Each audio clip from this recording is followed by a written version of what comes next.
So Ryan Garcia is back. He is fighting Duarte. I don't even know how to pronounce this dude's name. I honestly haven't heard about this dude. I've seen some highlights, and just my first initial thoughts is I think it's a great fight for Ryan. He doesn't look he looks about average. A little better than average. He's not like those boxers that you can immediately tell, Ryan's gonna freaking just run over this dude. Like he looks like he can bang a little bit. It doesn't look like he has fast feet, so he's always going to be there in front of Ryan to counter. And I've seen the combinations that he has, and it looks like Ryan can capitalize on left hooks for this fight.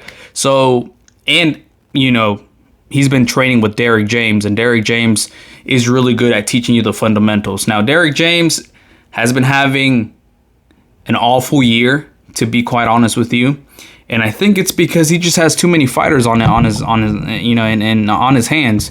We saw. It's crazy how you can have one of your best years and then the next year just goes completely down. And a lot of it has to do with the fighters, because you can only teach the fighters what to do, teach them what or tell them what they can do, and it's up to the fighter to go in and execute the game plan. But with Errol Spence, he was very quiet. He didn't really say anything, between the rounds. With Jermell Charlo, there wasn't anything.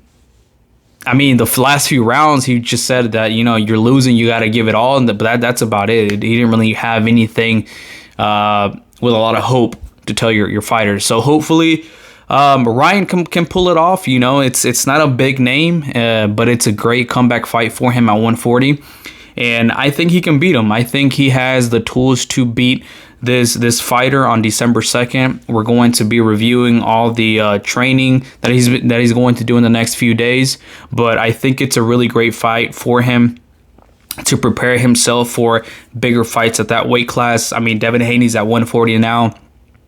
But Ryan Garcia really needs to really get down to business if he wants to beat somebody like Devin Haney, which I think he's one of the best out there. Him and Shakur are one of the best out there with Tank Davis. It's crazy. I don't know if there's any way to beat these guys. But we're going to see very, very interesting fight.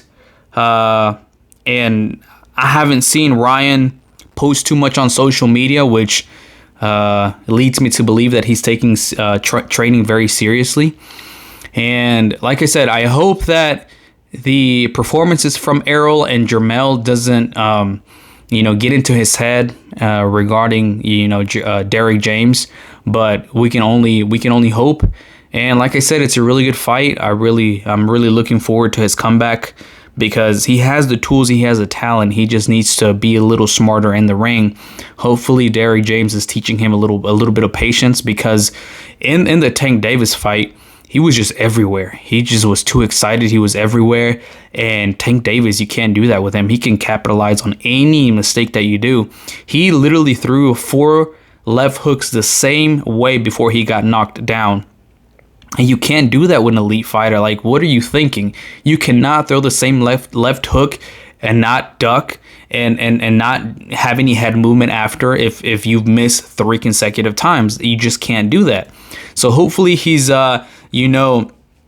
he's really correcting those issues with Derrick James, and hopefully he can come out victorious December 2nd. But let me know what you guys think. I'm really excited for him to come back. The sports, the sport of boxing needs a lot of fights to stay, as the best sport in the world.